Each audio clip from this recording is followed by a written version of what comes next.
Bismillahirrahmanirrahim. Alhamdulillah.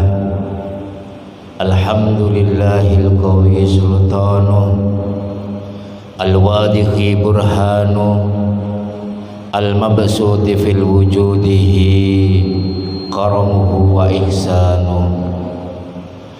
Asyhadu an la ilaha illallah wahdahu la syarikalah walladzi khalaqa lihikmah wa asyhadu anna sayyidana Muhammadan abduhu wa rasuluh al-abdu shadiqu fi qawlihi wa amali.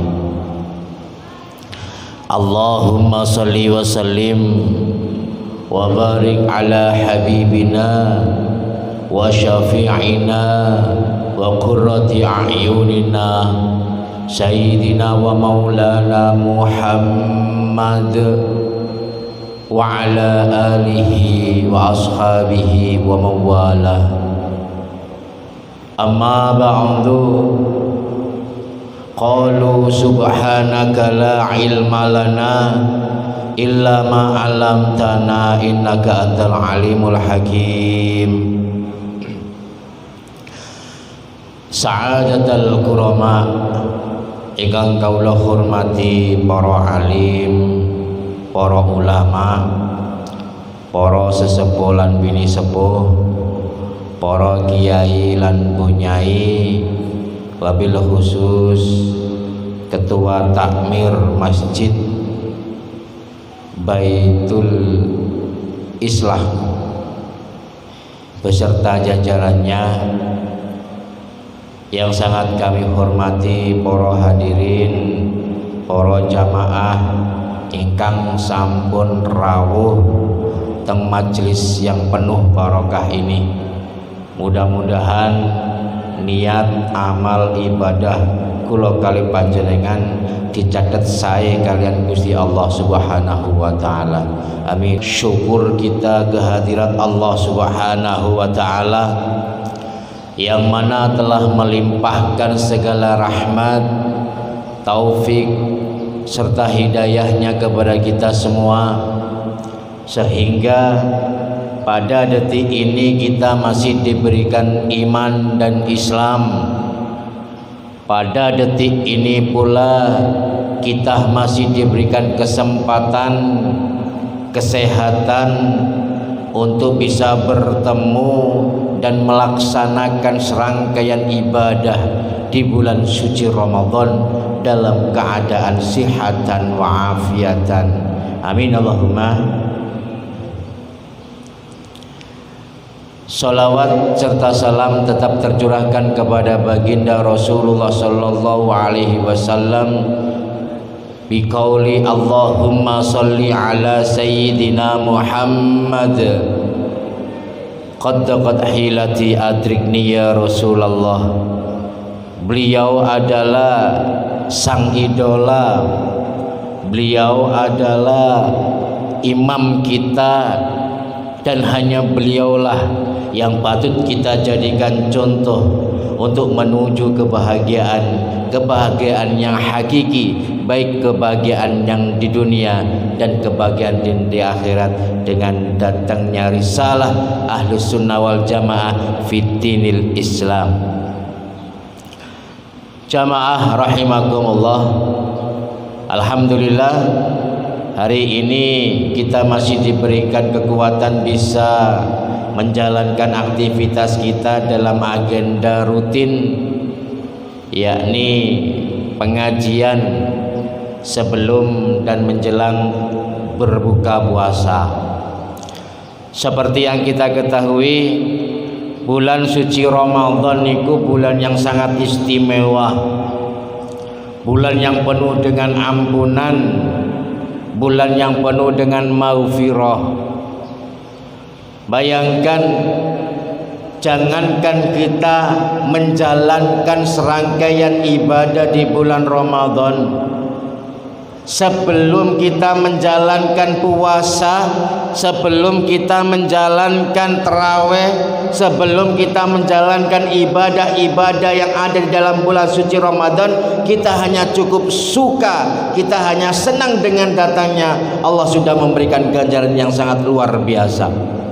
Saking gedene fadilahe ganjarane bulan suci Ramadan.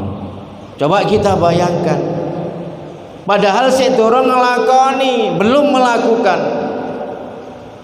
Rasulullah bersabda, "Man fariha bidukhulir Ramadan, haramallahu jasadahu 'alan niran." Man utawi sapane wong fariha iku bunga, seneng, bahagia sapa man bidukhulir Ramadan kelawan manjinge wulan suci Ramadan, kelawan dengan datangnya bulan suci Ramadan, harama mongko ngaramaken Allahu sinten Allah jasadahu ing awake man alan niron ing atase geni neraka. Kita senang saja dengan datangnya bulan Ramadan, pahalanya sudah sangat luar biasa, yakni Allah mengharamkan jasad kita kelak.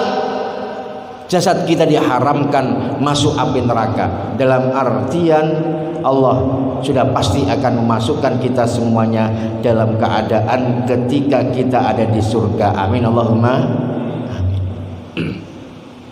Begitu besar fadilah-fadilah yang ada di dalam bulan suci Ramadan. Oleh karena itu, pada kesempatan ini di majelis ta'lim yang sungguh luar biasa ini, Allah pasti akan mencatat dengan kebaikan yang berlipat-lipat ganda.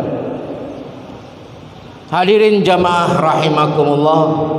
Oleh sebab itu, pada kesempatan yang mulia ini sedikit mari kita mengkaji salah satu contoh pelajaran yang diberikan Rasulullah sallallahu alaihi wasallam kepada kita semuanya. Di dalam kitab Nasaihul Ibad karangan seorang ulama Nusantara dari Indonesia, beliau adalah Syekh Muhammad Nawawi bin Umar Al-Bantani. Suatu ketika Rasulullah sallallahu alaihi wasallam didatangi oleh malaikat Jibril. Dari kesekian malaikat yang kita imani, yang kita ketahui, hanya malaikat Jibril lah yang begitu dekat dengan Rasulullah sallallahu alaihi wasallam. Jadi dalam istilah kita, malaikat Jibril dengan Nabi ini adalah best friend, teman dekat, karena sering bertemunya, sering berjumpanya. Bahkan Rasulullah sallallahu alaihi wasallam sering curhat dan bertanya kepada malaikat Jibril. Tugas malaikat Jibril adalah menyampaikan wahyu. Namun bukan hanya itu, suatu ketika malaikat Jibril pernah mendatangi Rasulullah sallallahu alaihi wasallam dan memberikan Rasulullah 3 nasihat atau 3 wasiat yang harus dipegang terus oleh Rasulullah. Dan kita yang mengaku umat Kanjeng Nabi Muhammad nggih ngoten, pestine kudu niru dan juga mengikuti jejaknya Nabi Muhammad sallallahu alaihi wasallam. Dalam artian, dari ketiga nasihat ini, meskipun malaikat Jibril memberikan nasihat ini kepada Rasulullah, tetapi nasihat ini juga berlaku untuk kita sebagai umatnya Nabi Muhammad sallallahu alaihi wasallam. Napa nasihat niku? Ya Muhammad, isma syi'ta fa innaka mayyitun. Ya Muhammad, wahbib man syi'ta fa innaka mufariquhu. Dan yang ketiga, ya Muhammad, wa'mal ma syi'ta fa innaka majziyun bihi. Pada kesempatan yang luar biasa ini, mari kita kaji, kita bahas 3 nasihat yang diberikan malaikat Jibril kepada Nabi Muhammad sallallahu alaihi wasallam. Yang pertama, ya Muhammad, isma syi'ta fa innaka mayyitun. Wahai Muhammad, hiduplah semaumu, orepo sakarepmu Muhammad, karena sesungguhnya engkau akan mati. Dari nasihat ini kita bisa ambil kesimpulan bahwa setiap manusia pasti akan mengalami suatu kematian yang tidak mengenal waktu, tidak mengenal tempat, tidak mengenal siapapun, itu pasti akan terjadi. Allah berfirman, kullu nafsin dha'iqatul maut, setiap yang berjiwa, yang bernyawa pasti akan mengalami kematian. Aja maneh kula kali panjenengan sebagai manusia, semua makhluk Allah yang ada di langit dan di bumi, semua makhluk Allah seperti hewan, tumbuh-tumbuhan, malaikat-malaikat, jin, iblis, semuanya akan mati illallah, kecuali Allah. Semua pasti akan mati kecuali Allah Subhanahu wa ta'ala. Lalu apa tujuan sebenarnya Allah menciptakan kula kali panjenengan teng dunia ini? Wa ma khalaqtul jinna wal insa illa liya'budun. Dan tidaklah aku ciptakan jin dan manusia melainkan untuk beribadah kepadaku. Dalam artian Allah menciptakan kula kali panjenengan tujuannya namung setunggal. Gini ku dikengken ngibadah. Tujuannya mek niku mawon. Wis boten neko-neko. Oleh karena itu, apapun aktivitas kula kali panjenengan monggo sareng-sareng diniati kali ibadah. Amalan nopo mawon, baik ibadah, hubungan kita dengan Allah yang biasanya disebut dengan sebutan hablum minallah. Napa malih ibadah hubungan kita dengan manusia yang biasanya kita sebut dengan hablum minan nas. Apapun aktivitas kita monggo sareng-sareng diniati ibadah. Lalu bagaimana dengan ketika seseorang yang sudah dipanggil oleh Allah, ketika sudah dimatikan oleh Allah Subhanahu wa ta'ala, bekal apa yang akan dibawa kelak? Ketika kula kali panjenengan sudah dipundhut oleh Allah Subhanahu, bekal apakah yang harus kita bawa kelak? Napa jabatan kula kali panjenengan? Apakah ilmu-ilmu kita? Atau bahkan apakah harta-harta kita yang harus kita siapkan, yang harus kita bawa bekal kelak? Bahkan salah satu sahabat Nabi, Sayyidina Abu Bakar radhiyallahu an berkata, man dakhalal kubra bila zadin faka'annama raqibal bahra bila safinatin. Barang siapa yang masuk kubur tanpa membawa bekal, bagaikan mengarungi laut tanpa kapal.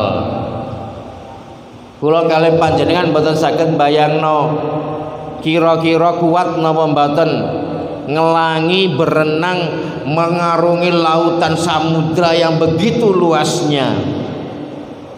Lah ini istilahnya jika kita meninggal tanpa membawa bekal, itu resikonya pasti akan sangat sulit kita lalui kelak di yaumil akhir. Lalu bekal nopo? Bekal apakah yang sesungguhnya harus kita siapkan? Allah berfirman, wa tazawwadu fa inna khairaz zadit taqwa. Dan berbekallah kalian sebaik-baik, karena sesungguhnya sebaik-baik bekal adalah takwa. Napa niku takwa? Secara garis besar takwa niku melakukan segala perintah Allah dan menjauhi segala larangannya. Sami kalian poso kula kali panjenengan tujuane napa? La'allakum tattaqun, agar kalian menjadi orang-orang yang bertakwa. Terus poso niku bukan hanya mencegah dari hawa nafsu makan dan minum, bukan niku mawon. Semua amalan yang include, yang menyerupai apapun itu semuanya menjadi satu, yaitu melakukan segala perintah Allah dan menjauhi segala larangannya. Amin Allahumma. Hadirin jamaah rahimakumullah, nasihat yang diberikan malaikat Jibril kepada Nabi Muhammad yang kedua gini ku, wahbib man syi'ta fa innaka mufarriquhu. Wahai Muhammad, cintailah siapapun yang kamu mau, karena sesungguhnya engkau akan berpisah dengannya. Dalam artian kita boleh bebas mencintai, menyayangi siapapun itu. Cinta kepada anak-anak kita, cinta kepada istri-istri kita, sayang kepada keluarga kita, cinta kepada family kita, bebas. Setunggal sing boten angsal, seneng bojone tangga, lah iki sing gak oleh. Naudzubillah min. Bebas. Namun yang harus kita garis bawahi adalah cinta itu pasti akan pergi dan berpisah dengan kita, baik itu bersifat sementara maupun bersifat selamanya. Jenengan saking senenge nanggone yuga jenengan, nanggone anak-anake, besok ya berpisah.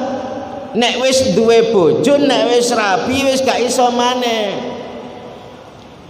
Sampeyan duwe anak wedok, mentino dikeloni, dilus-lus. Emene wayahe rabi ya wis ana sing ngelus-ngelus dhewe. Ya gak iso, akhirnya berpisah. Meskipun berpisah hanya sementara maupun berpisah untuk selamanya, gini ku kematian. Lah oleh karena itu jangan sampai harta kita, keluarga kita, jabatan kita, pendidikan kita, jangan sampai ini malah menjadi penghalang kita untuk selalu zikir dan ingat kepada Allah Subhanahu wa taala. Justru ketika kita diberikan rizki, fasilitas oleh Allah, maka itu mari kita gunakan wasilah, cara kita untuk semakin zikir dan semakin dekat kepada Allah Subhanahu wa taala. Misal panjenengan diparingi amanah kali Allah dados kepala desa, gunakan perangkat jabatan itu sebagai wasilah untuk mencintai rakyat-rakyat, untuk mencintai wong cilik sebagai bentuk cinta dan ingat kepada Allah Subhanahu wa taala. Panjenengan diparingi fasilitas harta yang melimpah, gunakanlah harta ini sebagai wasilah, cara untuk semakin cinta, dekat dan ingat kepada Allah Subhanahu wa ta'ala. Allah berfirman, ya ayyuhalladzina amanu la tulhikum amwalukum wala auladukum an dzikrillah. Wahai orang-orang yang beriman, janganlah menjadi penghalang kalian harta-harta kalian, anak-anak kalian dari ingat zikir kepada Allah Subhanahu wa ta'ala. Kita bebas mencintai siapapun, namun yang perlu kita garis bawahi ada maqala, man ahabba syai'an fahuwa abdun. Barang siapa yang mencintai sesuatu, dia adalah budak. Ngertos budak, Pak? Nek zaman sakniki mboten enten budak. Zaman riyen wonten budak. Misal contoh, kula mantun tumbas HP anyar. Panjenengan mantun tumbas HP anyar ngoten seneng napa mboten? Napa malih HP sepeda motor utawa mobil nek anyar, nek seneng mesti dilus-lus. Gak mungkin mobil jenengan mantun diumpah dicoret-coret, gak mungkin. Dilus.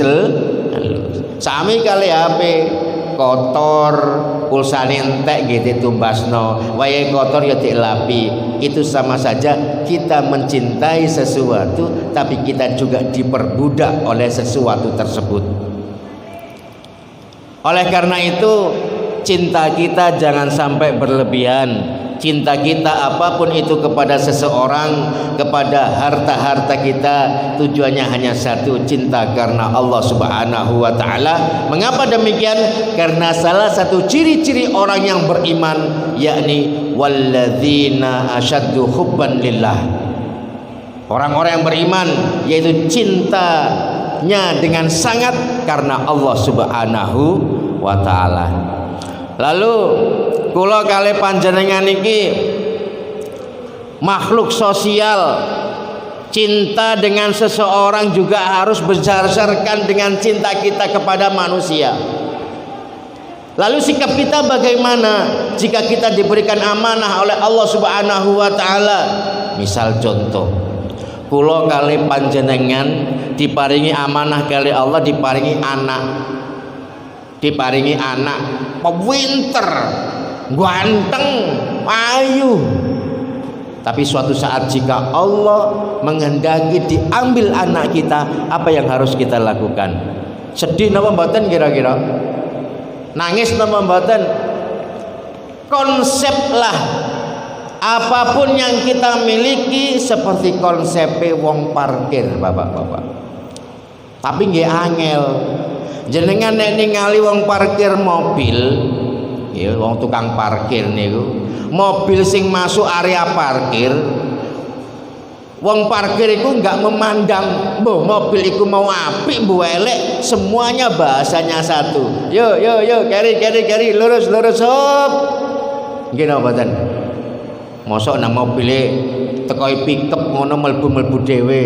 Tekoi Alphard disambut dengan karpet merah, mboten kan nggih? Semuanya disamakan. Dan ketika tukang parkir mendapat amanah mobil-mobil itu, insya Allah tukang parkir itu menjaga dengan baik. Nggih napa mboten?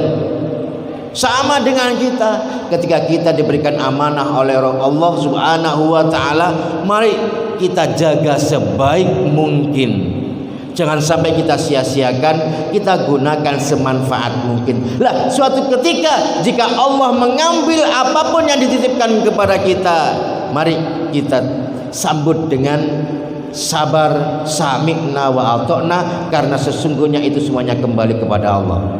Nek jenengan tingali wong tukang parkir, mobile nek dik jopok ngoten nangis napa mboten? Sedih napa mboten? Ngamuk napa mboten? Soalnya ngerti nek iku ngono bukan mobilnya, itu semuanya hanya titipan. Shallu ala Nabi Muhammad. Hadirin jamaah rahimakumullah. Yang terakhir, nasihat yang ketiga yang diberikan malaikat Jibril kepada Rasulullah sallallahu alaihi wasallam, yakni wa'mal ma syi'ta fa innaka majziyun bihi. Lakukanlah semaumu, lakonono sakarepmu, sesungguhnya engkau akan menerima balasannya. Kita diperbolehkan, silakan apapun yang kita lakukan, tapi ingat, setiap amal perbuatan kita pasti akan mendapatkan balasan dari Allah Subhanahu wa taala. Allah memiliki sifat 99 yang biasanya kita sebut dengan sebutan Asmaul Husna. Salah satunya ada Al-Hakim. Allah itu Al-Hakim, Maha bijaksana. Alaihissallahu biahkamil hakimin. Bukankah Allah itu adalah hakim yang seadil-adilnya? Oleh karena itu, kula kali panjenengan nek ngelakoni apik ya dibales ambek Gusti Allah. Nek ngelakoni elek ya dibales famay ya'mal mithqala dzarratin khairan yarah wa may ya'mal mithqala dzarratin syarran yarah. Kula kali panjenengan misal ngadakaken acara Maulid Nabi, nyumbang nanggone acara Maulid Nabi, nyumbang nanggone masjid, nyuwun sewu, teh kotak niku sing wonten ngajenge jenengan niku nggih sumbangan saking tiyang. Sinten sing maringi? Wallahu alam. Allah juga pasti akan membalasnya. Pasti itu. Karena bagaimanapun juga kita yang kita lakukan besok fi yaumil akhir akan diminta pertanggungjawaban oleh Allah Subhanahu wa taala. Makanya ketika kita memiliki acara kegiatan Islami di masjid, monggo berlomba-lomba, fastabiqul khairat, saling berlomba-lomba untuk memberikan sumbangsih baik bersifat tenaga maupun bersifat harta, karena yakinlah itu semuanya pasti akan kembali kepada kita. Pasti niku. Lah kados acara kaya ngeten niki, semuanya sudah dirancang oleh Allah. Sing bagian sedekah sapa? Sing bagian nerima sedekah sapa? Lah nek kabeh sedekah ngono kira-kira sapa sing nerima? Nggih. Nah, semuanya sudah. Oleh karena itu kita sebagai makhluk sosial monggo ayo ngelakoni hal-hal sing api-api, karena itu semuanya pasti akan kembali kepada kita semua. Sama halnya misal panjenengan ketika tandur padi utawa jagung. Nek tandur padi utawa jagung kira-kira panene ngoten padi napa jagung napa mboten? Nek tandur padi panene padi. Tandur jagung panene jagung. Kira-kira nek tandur suket ngoten panen pari napa mboten? Hah? Panen jagung napa mboten? Ketika kita menanamkan padi, tandur padi, sudah pasti di sana kita akan panen padi meskipun nang kono ana suket. Tapi nek tandur suket belum tentu dan gak akan pernah ada padi. Sama ketika kita menanam kebaikan, pasti kebaikan akan kita dapatkan meskipun di sana terdapat sedikit kejelekan-kejelekan orang lain yang kita dapatkan. Dan sebaliknya, jika kita menanam kejelekan, pasti kita tidak akan bisa mendapatkan dan panen kebaikan pula. Oleh karena itu, pada kesempatan yang sangat luar biasa ini, monggo kula kali panjenengan berusaha, mudah-mudahan dengan cinta kita kepada Rasulullah, mahabbah kita kepada Rasulullah, bisa meniru semua ajaran Rasulullah Shallallahu Alaihi Wasallam. Lebih-lebih tentang nasihat malaikat Jibril yang diberikan kepada Nabi Muhammad. Oleh karena itu, monggo kula kali panjenengan berusaha, mudah-mudahan dalam sisa umur kita, sisa perjumpaan kita pada bulan suci Ramadan, Allah senantiasa memberikan kekuatan saged istiqomah ngelakoni serangkaian amal ibadah di bulan suci Ramadan. Amin Allahumma. Selalu diberikan kesehatan untuk menunaikan ibadah puasa. Amin Allahumma. Muga-muga keluarga kula kalih panjenengan didadosaken kalih Allah sebagai hamba yang kembali dalam keadaan husnul khotimah. Amin amin ya rabbal alamin. Ya Rabbi bil Mustafa balligh maqasidana waghfir lana ma madha ya wasi'al karami huwal habibul ladzi turja syafa'atuhu likulli hawlim minal ahwali muqtahimi maulaya salli wa salim daiman abada ala habibika khairil khalqi kullihimi. Cukup semanten aturan kula, menawi wonten kelepatan saking kula nyuwun agunging pangapunten. Wabillahi taufik wal hidayah waridha wal inayah. Assalamualaikum warahmatullahi wabarakatuh.